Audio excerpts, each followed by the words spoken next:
पुण्यात्माओं, दास ने एक शब्द बोला था, गुरु बिन काहू न पाया ज्ञाना, जो थो था बुस छिड़े मूड किसाना। गुरु बिन वेद पढ़े जो प्राणी, समझन सार रहे अज्ञानी।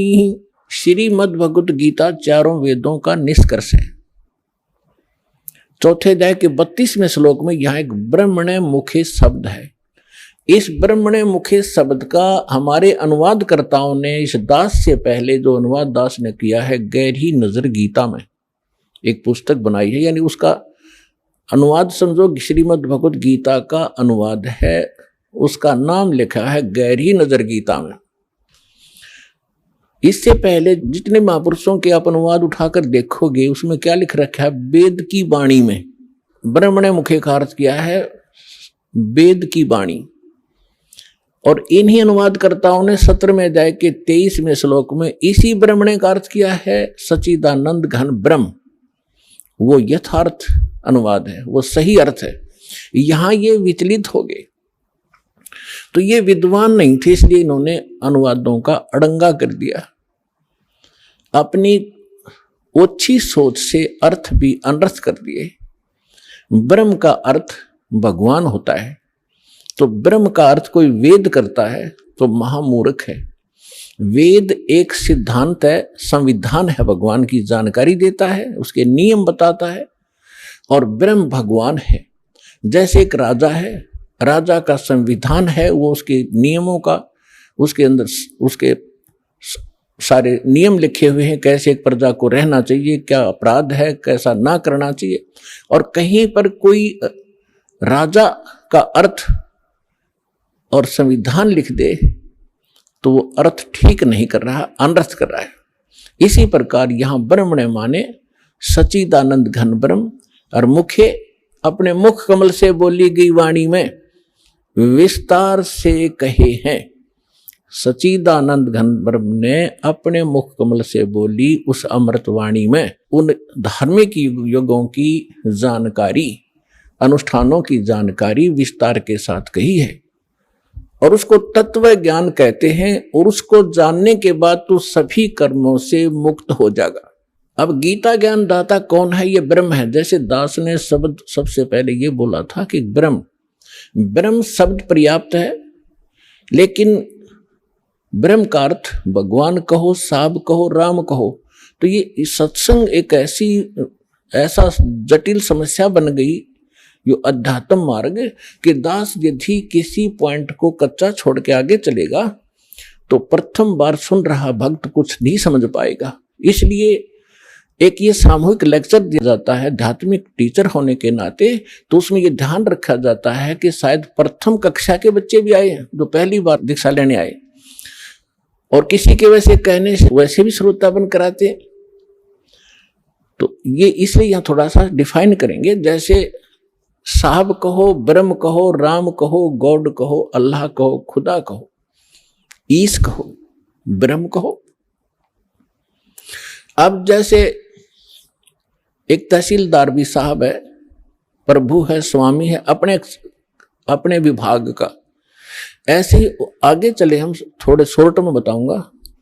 जैसे डिप्टी कमिश्नर भी साहब है, मंत्री भी साहब है, मुख्यमंत्री भी साहब है। आप अंडरस्टूड, आपको खूब समझते हो आप कि ये साहब कितने सतर के हैं।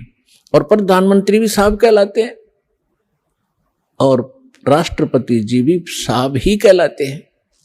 तो इसे समझ लेना। तो ये इसलिए ब्रह्म, अब जैसे मुख्यमंत्री जी हैं, ये एक क्षेत्र के मालिक हैं, स्वामी है, ये पूर्ण स्वामी नहीं है, पूरे भारत के स्वामी नहीं है। इसी प्रकार यहां जो ब्रह्म शब्द है, ये ब्रह्म है 21 ब्रह्मांड का स्वामी। इसको ज्योत स्वरूपी निरंजन गीता अध्याय नंबर 4 के श्लोक नंबर 32 में स्वयं कहता, मैं काल हूं। ये काल ही है, और काल भी स्वामी है। जैसे एक जेल का सुपरिटेंडेंट, वो जेल का स्वामी है और सुपरिटेंडेंट साहब भी है, ऐसे ही ये काल साहब है, 21 ब्रह्मांड का स्वामी है, या एक जेल है, यो जेल का सुपरिटेंडेंट साहब है। ये समझ लो। तो ऐसी ऐसी इसने 21 जेल बना रखी है। एक ब्रह्मांड भी ये जेल है। तो ऐसे ये 21 ब्रह्मांड का साब है, ये ब्रह्म है, लेकिन ये कंप्लीट ब्रह्म नहीं है, ये पूर्ण ब्रह्म नहीं है, इसलिए ब्रह्म शब्द बोला गया। तो यहां प्रत्येक इसके अंग को हमने समझने के लिए ऐसे करना पड़ेगा। तो इस ब्रह्म ने श्रीमद् भगवद गीता का ज्ञान श्री कृष्ण जी में प्रवेश करके, जैसे को प्रेत बोलती है किसी के अंदर, ऐसे बोला। ऐसे ही इस काल ने एक ब्रह्मा कुमारी पंथ चलाया अभी 100 वर्ष पहले लगभग, और उसमें एक प्रेत आता है, वो कहता अहम ब्रह्मास्मि, मैं ब्रह्मा हूं। कभी कहता है अहम शिवोहम, मैं शिव हूं। ये एक प्रेत का चलाया हुआ है, और वो प्रेत कभी ब्रह्मा की पदवी पर था। जैसे कोई गांव का प्रधान सरपंच रिटायर हो जाता है, उसको अगली बार नियुक्त नहीं किया जाता, तो लोग फिर भी उसको सरपंच साहब कहते हैं, प्रधान साहब बोलते हैं, जोरा जी रहा रहे। और वो भी कहीं मिलता है, कोई कहता भी कौन है, फलाना सरपंच हूं, और जब वो सरपंच नहीं होता। तो ऐसे ही दास ने कबीर परमात्मा से प्राप्त उस ज्ञान को आगे बढ़ाया है, as it is, as a tape recorder.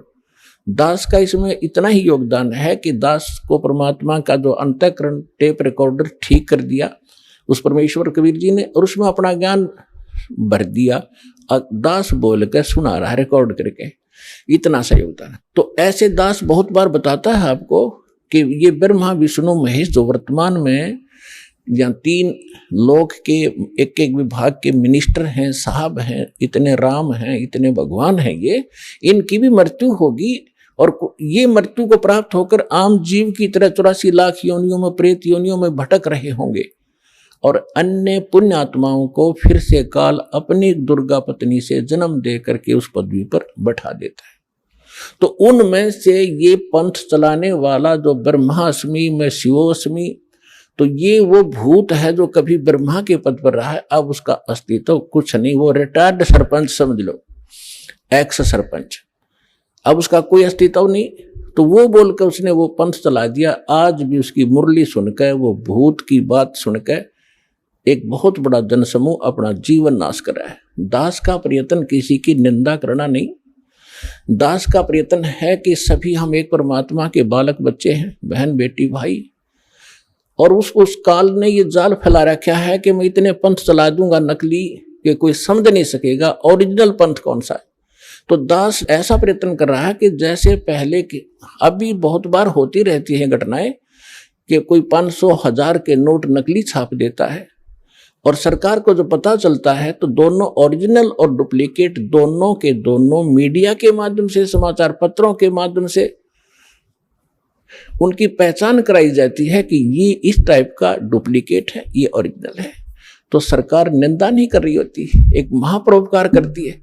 तो दास का यही प्रयत्न समझ लेना कि हमारे जो यथार्थ सदग्रंथ हैं वो तो हमारे ओरिजिनल नोट हैं, ओरिजिनल सदग्रंथ हैं, और उसके अतिरिक्त कोई अनुभव बता रहा है, कोई मार्ग चला रहा है, वो डुप्लीकेट है, वो हानि हो रही उनके जीवन की। तो दास ने कोई शौक नहीं है किसी की, इसको आप आलोचना का नाम देते हो तो आपकी बुद्धि अच्छी नहीं है।